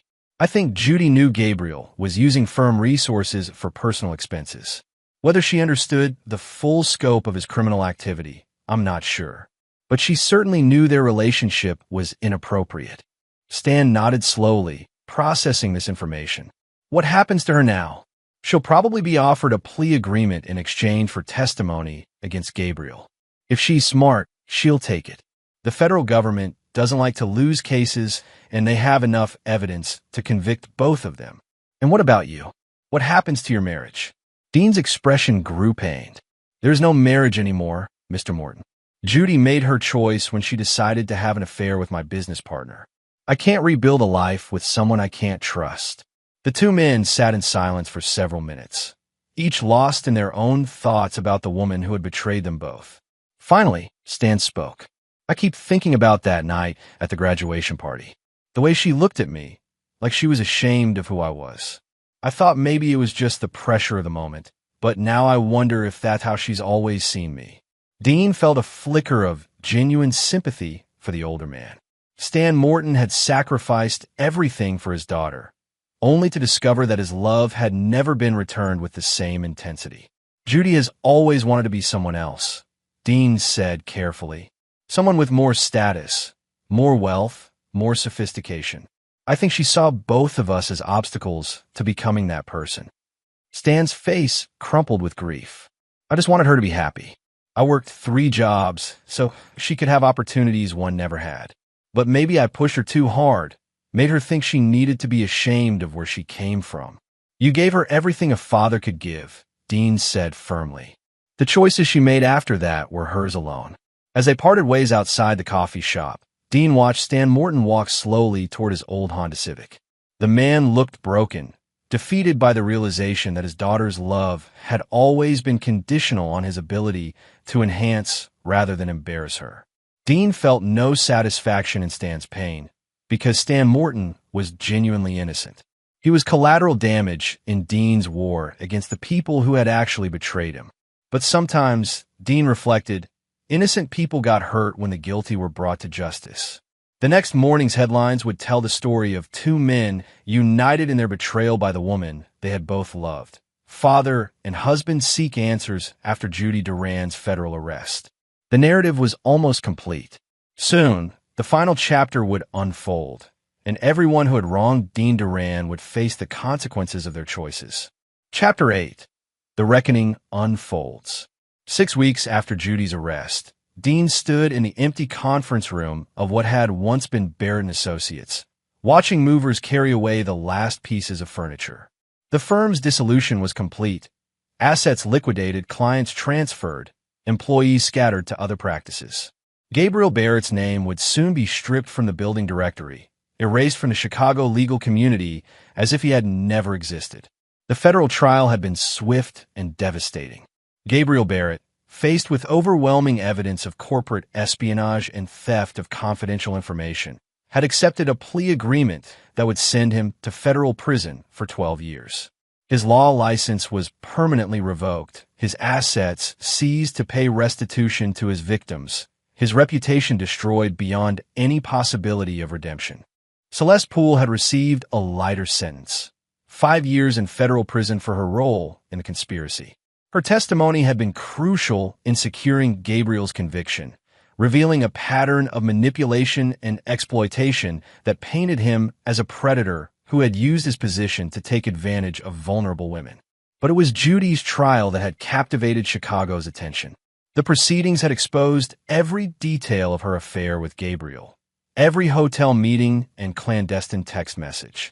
The prosecution had portrayed her as a willing participant in Gabriel's crimes, arguing that her intimate relationship with him made it impossible for her to claim ignorance of his illegal activities. Judy's defense attorney had tried to paint her as another victim of Gabriel's manipulation, a naive woman who had been seduced by a master manipulator. But the evidence told a different story, one of a woman who had willingly participated in the deception of her husband while enjoying the benefits of her lover's criminal activities. The jury had deliberated for less than 4 hours before finding Judy guilty on conspiracy charges. Her sentence, 3 years in federal prison, had been lighter than Gabriel's, but devastating nonetheless. She would serve her time at a minimum security facility in Kentucky, far from the Chicago social circles where she had once moved with such confidence. Dean's phone buzzed with a call from Saul McFarland at the Chicago Business Journal. The reporter had been following the Barrett scandal since its beginning, and his coverage had been instrumental in shaping public perception of the case. "Dean, I wanted to give you a heads up about tomorrow's story. We're running a comprehensive piece about how you've rebuilt your practice since the Barrett investigation. The angle is about resilience and integrity in the face of betrayal." Dean smiled grimly. The story would position him exactly as he had planned. The principled attorney who had been victimized by his partner's crimes and his wife's infidelity, but who had emerged stronger and more committed to ethical practice. "I appreciate the coverage, Saul. It's been a difficult time, but I believe we've emerged as a better firm. What about your personal situation? Any thoughts on rebuilding your life after the divorce?" Dean paused, considering his response. "I'm focused on my work right now. The betrayals I've experienced have made me more cautious about trusting people, but they've also reminded me of what really matters: serving clients with integrity and maintaining the highest ethical standards." It was the perfect answer, portraying him as a man who had been wounded but not defeated, who had learned from his experience without becoming bitter or cynical. After ending the call, Dean drove to Lincoln Park, where his parents were hosting a small gathering to celebrate the end of the Barrett investigation. The guest list was carefully curated, Chicago's legal and social elite, all eager to show their support for the Duran family and now that the scandal had been resolved in their favor. Arthur Duran greeted his son with obvious pride. "Dean, everyone's talking about how well you've handled this entire situation. Cutting ties with Judy when you did, cooperating with the federal investigation. It was brilliant strategy." Rita Duran appeared at her husband's side, her expression more subdued. "I still can't believe that woman brought such shame to our family. Thank God you were smart enough to distance yourself before it was too late." Dean accepted their congratulations with appropriate humility, but his attention was drawn to a familiar figure standing alone near the windows overlooking the park. Stan Morton was there, looking uncomfortable in his best suit, holding a glass of champagne like a prop in a play he didn't understand. Dean approached the older man, who looked up with a mixture of gratitude and embarrassment. "Mr. Duran, thank you for inviting me. I know I don't really belong here, but I wanted to express my appreciation for how you've handled everything." "You belong here more than anyone," Dean said sincerely. "You're the only person in this room who truly loved Judy unconditionally, despite everything she put you through." Stan's eyes filled with tears. "I still love her. Even after everything that's happened, she's still my daughter. But I don't understand how she became the person they described in that courtroom." Dean studied Stan's face, seeing the genuine confusion and heartbreak of a father trying to reconcile his love for his child with the reality of her actions. This was the moment Dean had been building toward, the convergence of all his carefully orchestrated revenge. "Mr. Morton, there's something I think you should know about Judy's character, something that might help you understand what happened." Over the next 20 minutes, Dean told Stan Morton the truth about his daughter. Not the criminal conspiracy. Stan already knew about that from the trial, but the pattern of shame and rejection that had defined Judy's relationship with her father since childhood. He told Stan about the law school graduation that Judy had asked him not to attend, about the years of borrowed money that she had never repaid, about the countless times she had lied about her father's profession, claiming he worked maintenance rather than admitting he cleaned toilets. Most painfully, Dean revealed the graduation party conversation, How Judy had asked her father to leave not out of concern for his comfort, but out of embarrassment about his presence. She was ashamed of you, Dean said gently. Not because of anything you did wrong, but because she couldn't reconcile loving you with wanting to be someone else. And that shame eventually grew into something darker, a willingness to betray anyone who threatened the image she was trying to create. Stan listened to this litany of rejection with the stoicism of a man who had always known the truth, but had never allowed himself to acknowledge it. When Dean finished, Stan was silent for a long moment. I always knew, he said finally.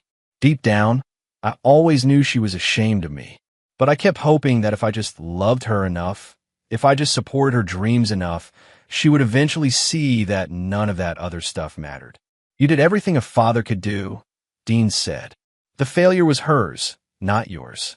Stan nodded slowly, and Dean could see him finally accepting what he had spent years denying.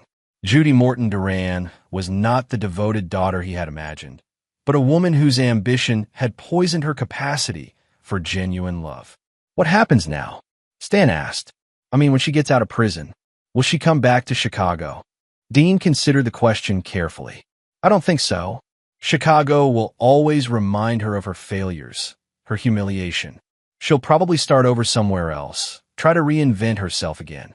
And will you ever forgive her? The question caught Dean off guard.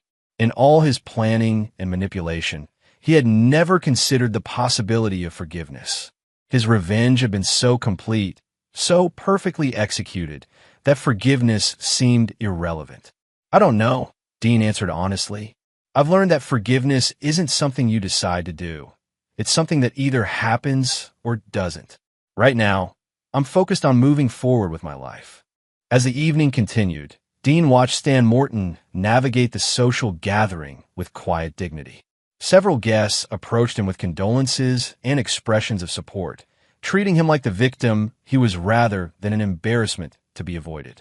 Arthur and Rita Duran, meanwhile, seemed to have undergone a remarkable transformation in their attitude towards Stan. The same couple who had mocked him as the toilet cleaner dad now spoke to him with respect and sympathy, apparently recognizing him as a fellow victim of Judy's deception. Dean observed this social rehabilitation with grim satisfaction. Stan Morton's story had captured the public's imagination. The hard-working father betrayed by his ungrateful daughter, and Chicago's elite were now eager to be seen supporting him. The irony was perfect. Judy's rejection of her father had ultimately elevated his status while destroying her own. The man she had been ashamed of was now seen as a tragic hero, while she was remembered as a criminal who had betrayed everyone who loved her. As the evening wound down, Dean found himself alone with Stan Morton on the terrace overlooking Lincoln Park. The older man stood at the railing, looking out at the same view that Arthur and Rita Duran had used to demonstrate their superiority just months earlier. It's beautiful, Stan said quietly. I can see why people would want to live like this. Beauty is meaningless without character, Dean replied. You have more character in your little finger than most of these people have in their entire bodies. Stan smiled sadly. I used to think that success was about having nice things, living in beautiful places. That's why I wanted so much for Judy to have opportunities one never had. But I guess I never taught her that who you are matters more than what you have. You taught her by example, Dean said. The lesson she chose not to learn was her failure, not yours. As Stan Morton drove away in his old Honda Civic, Dean reflected on the completeness of his revenge. Gabriel Barrett was in federal prison, his career and reputation destroyed. Judy was serving her own prison sentence, stripped of everything she had valued, her status, her wealth, her place in Chicago society. Arthur and Rita Duran had been exposed as shallow, prejudiced people whose cruelty towards Stan Morton had been documented and publicized. Their social standing had survived, but their reputations would forever be tainted by their treatment of a decent man whose only crime was working honest jobs to support his daughter. And Dean himself had emerged as the victim, the principled attorney who had been betrayed by everyone he trusted, but had maintained his integrity throughout the ordeal. His practice was thriving, his reputation enhanced by his handling of the crisis. But as Dean stood alone on his parents' terrace, Looking out at the lights of Chicago, he felt something unexpected: emptiness. The revenge he had planned and executed with such precision had brought him no lasting satisfaction. The people who had wronged him were suffering, but their suffering had not healed the wounds they had inflicted. Judy was in prison, but Dean was still alone. Gabriel was ruined, but the betrayal of their partnership still stung. Arthur and Rita had been humiliated, but their cruelty toward Stan Morton had revealed something ugly about the world Dean inhabited. He had won his war, but victory felt hollow when there was no one left to share it with. His phone buzzed with a final text of the evening from Kelvin Riley. Stan Morton called. He wanted to thank you for everything you've done for him. Says you're the only person who treated him with real respect throughout this whole ordeal. Dean smiled bitterly as he read the message. Stan Morton's gratitude was genuine, but it was based on a fundamental misunderstanding. Dean hadn't treated Stan with respect out of kindness. He had done it as part of his revenge against Judy. Even his one genuinely decent act in this entire affair had been motivated by calculation rather than compassion.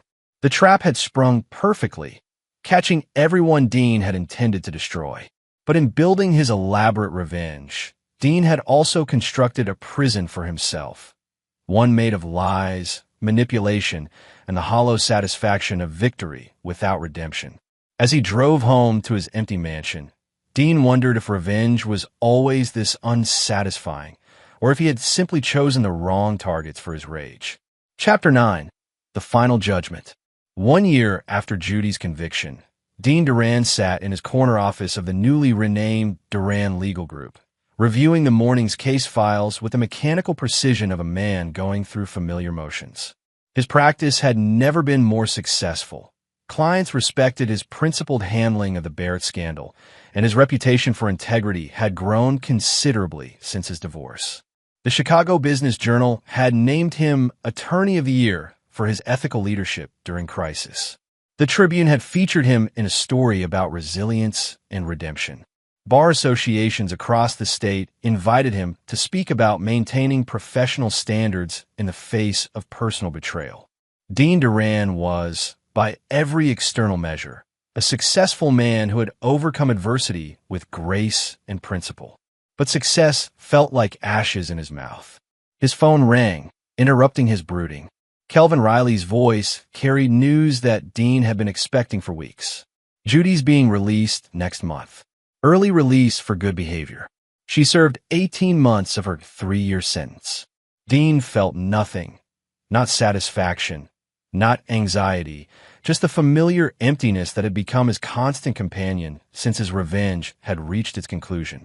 Where will she go? He asked. Phoenix, apparently.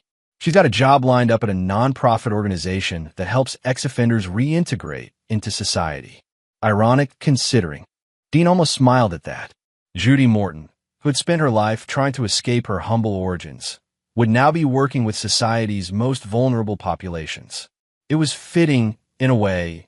She would finally understand what it meant to be looked down upon, to be judged by your worst moments rather than your best intentions.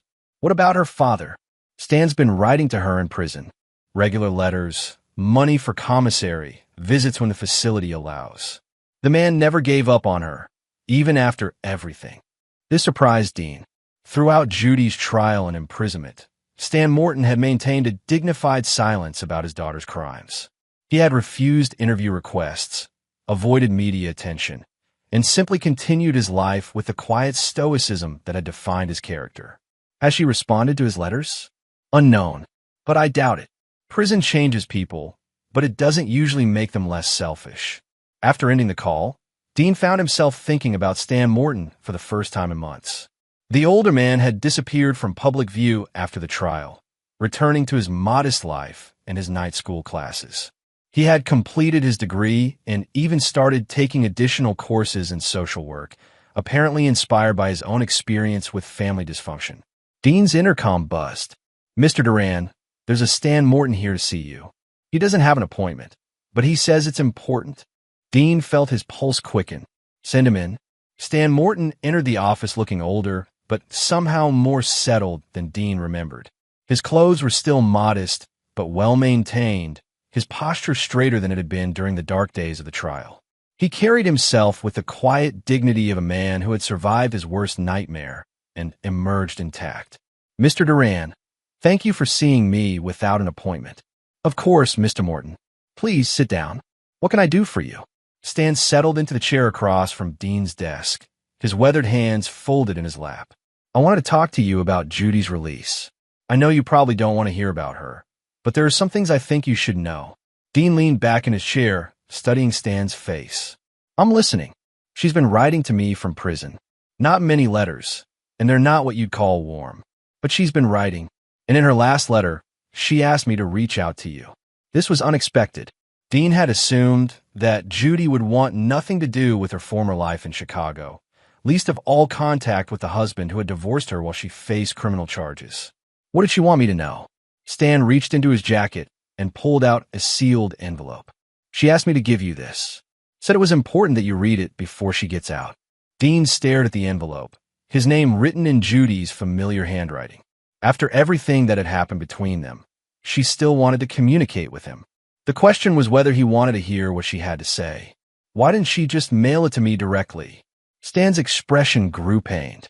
"Because she knows you probably would have thrown it away without reading it. She thought if it came through me, you might at least consider her words." Dean took the envelope but didn't open it. "Mr. Morton, I want you to know that I harbor no ill will toward you. You were an innocent victim in all of this." "Was I?" Stan asked quietly. "I've had a lot of time to think about what happened, about the choices I made as a father. Maybe if I'd taught Judy different values, if I'd shown her that character mattered more than status." "You taught her by example," Dean interrupted. "The lessons she chose to ignore were her responsibility, not yours." Stan nodded, but Dean could see the self-doubt that still plagued him. "I keep wondering if I failed her somehow. If my own shame about our circumstances made her ashamed too." "Mr. Morton, you have nothing to be ashamed of. You worked honest jobs to provide for your daughter. You sacrificed your own comfort for her opportunities. You loved her unconditionally, even when she didn't deserve it. Any failure in her character was hers alone." They sat in silence for several minutes, two men who had been wounded by the same woman, each processing their own pain and regret. "Are you going to see her when she gets out?" Dean asked finally. "I don't know. Part of me wants to try to rebuild some kind of relationship with her. But another part of me wonders if it's time to let go, to accept that the daughter I raised is gone." Dean understood that struggle. For months after Judy's conviction, he had wrestled with his own feelings about their relationship. The woman he had married, or thought he had married, had never really existed. She had been a projection of his own desires, a carefully constructed image designed to win his love and support. "Have you read the letter?" Stan asked, gesturing toward the envelope in Dean's hands. "Not yet. She told me it was an apology. Said there were things she needed to say to you before she tried to start over." Dean turned the envelope over in his hands, feeling the weight of whatever words Judy had written. Part of him was curious about what she might say, what insights prison might have given her about their relationship and her choices. But another part of him feared that reading her words would reopen wounds that had finally begun to heal. "Mr. Morton, can I ask you something?" "Of course. Do you forgive her? After everything she put you through, all the shame and heartbreak, do you forgive her daughter?" Stan considered the question carefully, his eyes distant with memory and pain. "I forgive the little girl who was embarrassed by her circumstances and wanted something better. I forgive the young woman who thought she needed to choose between loving me and loving her new life. But the woman who looked me in the eye at that graduation party and told me to go home, I'm still working on forgiving her." Dean nodded, understanding the distinction. There were layers to forgiveness, different depths of wound that healed at different rates. "What about you?" Stan asked. "Do you forgive her?" Dean had been asking himself that question for months, ever since the trial had ended and his revenge had been complete. He had expected that destroying the people who betrayed him would bring closure, would heal the wounds they had inflicted. Instead, it had left him feeling empty and disconnected from the world around him. "I don't know," Dean answered honestly. "I understand why she made the choices she did. I even understand why she was ashamed of her origins. This world we live in values appearances over substance, status over character. But understanding someone's motivations doesn't mean excusing their actions. Stan stood to leave, pausing at the door to look back at Dean. Whatever's in that letter, whatever she says to you, remember that she's not the same person she was when all this started. Prison changes people, sometimes for the better, sometimes for the worse, but always changes them. After Stan left, Dean sat alone in his office, staring at Judy's letter. The afternoon sun streamed through his windows, casting long shadows across his desk. Outside, Chicago hummed with its usual energy, but Dean felt disconnected from it all, isolated in his tower of success and righteousness. Finally, he opened the envelope and began to read. Dean, I know you have no reason to read this, and even less reason to believe anything I say. I know that my actions destroyed our marriage, hurt people I claim to love, and brought shame to everyone associated with me. I know that you have every right to hate me and never think about me again. But I wanted you to know that I understand now what I threw away when I chose Gabriel over our marriage. Not just the material things, the house, the status, the comfortable life you gave me. I threw away the love of a good man who deserved better than the woman I had become. I also want you to know that I understand what I did to my father. For years, I told myself that I was protecting him from a world he wouldn't understand, that my embarrassment about our different backgrounds was natural and harmless. But the truth is that I was ashamed of the man who gave me everything, and I let that shame poison our relationship. Prison has given me time to think about the person I became and the choices I made. I can't undo the damage I caused, and I can't become the woman you married again, because that woman was partly an illusion, a performance designed to win your love without earning it. But I want you to know that I remember who you are, a man of principle and integrity who treated my father with more respect than I ever did. A man who built a life based on honesty and hard work, not manipulation and deception. A man who deserved a wife who would honor those values instead of betraying them. I'm not asking for forgiveness because I don't deserve it. I'm not asking for another chance because I squandered the one I had. I'm simply asking that you remember that our marriage wasn't entirely built on lies. My love for you is real, even if I didn't know how to show it properly. My gratitude for the life you gave me was genuine, even if I didn't appreciate it until I lost it. I hope you find happiness with someone who deserves the man you are. I hope you don't let my betrayal make you cynical about love or marriage. And I hope that someday, when enough time has passed, you can think about our good times without the shadow of how badly it all ended. Take care of yourself, Dean. You deserve every happiness that life can offer. Judy. Dean set the letter down and stared out his office window at the Chicago skyline. The words were carefully chosen, remorseful in tone, but ultimately self-serving. Even in her apology, Judy was trying to manipulate him, seeking absolution for her conscience rather than offering genuine accountability. She spoke of understanding her mistakes, but her letter revealed that she still didn't truly comprehend the depth of her betrayal. She framed her actions as errors in judgment rather than fundamental character flaws. She painted herself as a woman who had lost her way rather than someone who had methodically chosen selfishness over loyalty at every crucial moment. Dean's phone buzzed with a text from an unknown number. This is Judy. I'm being released tomorrow. Dad said he gave you my letter. I hope we can talk sometime. Dean stared at the message for a long moment, then deleted it without responding. Some bridges, once burned, could never be rebuilt. Some betrayals cut too deep to heal. The next morning brought news that Gabriel Barrett had been found dead in his federal prison cell, an apparent suicide. The man who had seemed so powerful and sophisticated had ultimately proven to be weak when faced with the consequences of his actions. Dean felt no satisfaction in Gabriel's death, only a grim confirmation that some people crumble when their carefully constructed facades are stripped away. 2 weeks later, Dean received a call from Kelvin Riley with an update on Judy's situation in Phoenix. She's struggling, Kelvin reported. The nonprofit job fell through when they discovered her criminal background. She's working at a call center now, living in a studio apartment in a rough neighborhood. Apparently, she tried to contact some of her old friends from Chicago, but nobody wants anything to do with her. And her father? Stan drove down to Phoenix last weekend. They met for coffee. From what I could observe, it didn't go well. Judy seemed to expect some kind of grand reconciliation, but Stan kept his distance. He was polite, but cold. He's finally accepted what his daughter really is. Dean nodded, feeling a sense of completion.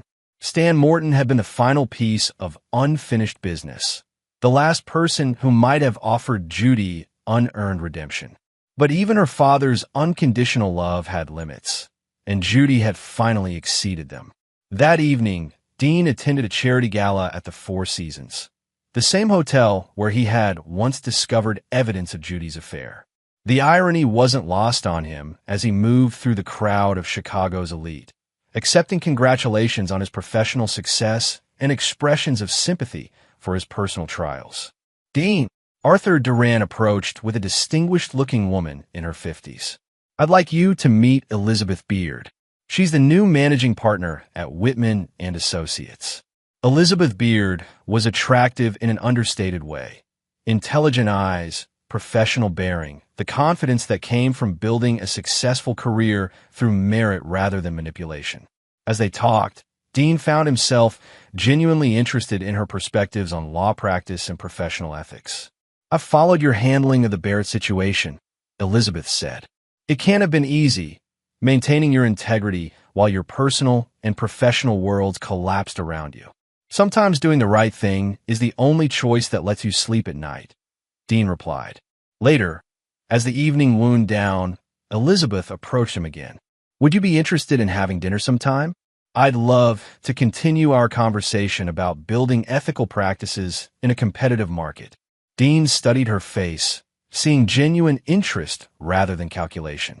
Elizabeth Beard was successful in her own right, had built her own reputation, needed nothing from him except good conversation and possibly companionship. I'd like that, he said, and meant it. As he drove home that night, Dean reflected on the strange turns his life had taken. The revenge he had orchestrated had been perfectly executed, every enemy destroyed, every betrayal punished. But the satisfaction he had expected from victory had never materialized. Instead, he had learned that justice and fulfillment were different things entirely. Judy was learning to live with the consequences of her choices, working in obscurity and facing the daily reality of a life stripped of privilege and status. Gabriel Barrett was dead, his legacy reduced to a cautionary tale about corruption and excess. Arthur and Rita Duran had been exposed as shallow and cruel, their reputations permanently tainted despite their wealth and connections. Dean had won completely, but victory had taught him something unexpected. Some wounds never heal, no matter how thoroughly you punish those who inflicted them. Revenge was a dish best served cold, but it was also a meal that left you eternally hungry. His phone rang as he pulled into his driveway. Stan Morton's name appeared on the screen. Mr. Duran, I hope I'm not calling too late. Not at all, Mr. Morton. How can I help you? I wanted to thank you for everything you've done, and I wanted you to know that I saw Judy last week in Phoenix. Dean waited, letting Stan find his words. She asked about you. Want to know if you might ever consider. I told her that some things can't be undone, some trust can't be rebuilt. I think she finally understands that. How are you doing with all of this? Stan's voice was steady when he answered. I'm learning to grieve for the daughter I thought I had while accepting the woman she actually became. It's not easy, but it's necessary. And what happens now? Now I focus on my own life. I'm starting a new job next month, counseling work with at-risk youth. Maybe I can help other kids avoid the mistakes Judy made. Dean smiled at this news. Stan Morton, the man everyone had dismissed and humiliated, was transforming his pain into purpose. He was choosing to build something positive from the wreckage of his relationship with his daughter. That sounds like meaningful work. It is. And Dean, I know what you did for me during all this. The way you treated me with respect when others didn't, the way you made sure my side of the story was heard. I may not understand all the details of what happened between you and Judy, but I know you showed me more kindness than I had any right to expect. After ending the call, Dean sat in his car for several minutes, processing Stan's words. The older man's gratitude was genuine, but it was based on an incomplete understanding of Dean's motivations. Stan didn't know that Dean's kindness had been strategic, part of a larger plan to destroy Judy's reputation and relationships. But perhaps that didn't matter. Perhaps the effect of an action was more important than its motivation. Stan Morton had been treated with dignity during his darkest hour, and that dignity had helped him rebuild his sense of self-worth. The fact that Dean's kindness had been calculated didn't make its impact less real. Dean's final act of revenge came not as a dramatic confrontation, but as a quiet decision. He never responded to Judy's attempts at contact, never acknowledged her letters or phone calls. He moved forward with his life as if she had never existed, erasing her from his world as completely as she had once tried to erase her father. 6 months later, the Chicago Tribune ran a story about Dean's engagement to Elizabeth Beard. The article portrayed it as a love story born from shared professional values and mutual respect. Two successful attorneys who had found partnership built on equality rather than dependence.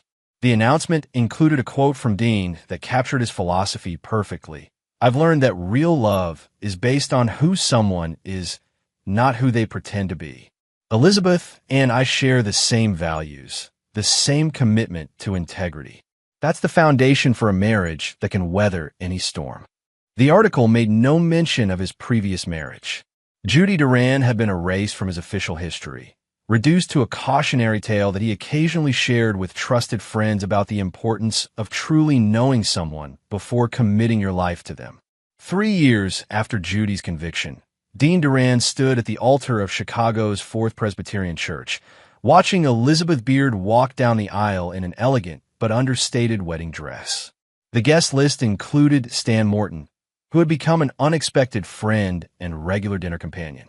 The older man had found peace in his counseling work and had built a new life centered on helping others rather than seeking validation from his ungrateful daughter.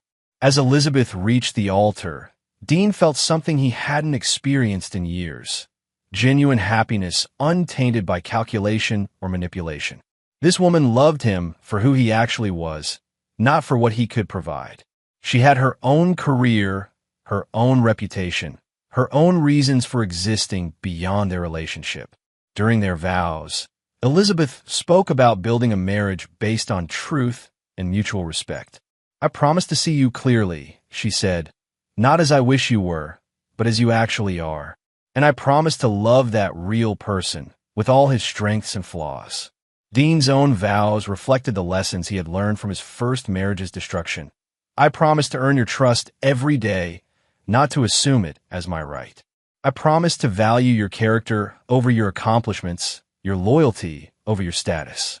And I promise to be worthy of the love you're offering me."